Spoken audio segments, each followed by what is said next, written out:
سورة الأعلى مكية. بسم الله الرحمن الرحيم.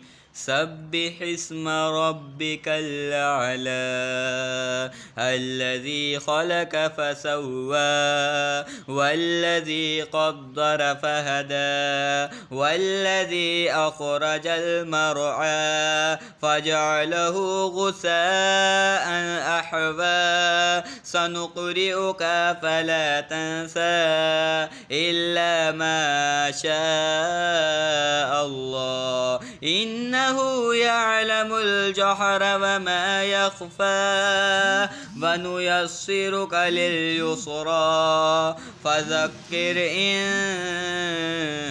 نفعت الذكرى سيذكر من يخشى ويتجنبها الأشقى الذي يصلى نار الكبرى ثم لا يموت فيها ولا يحيا قد أفلح من تزكى وذكر اسم ربه فصلى بل تؤثرون الحياة الدنيا والآخرة خير وأبقى إن هذا لفي الصحف الأولى صحف إبراهيم وموسى صدق الله العظيم.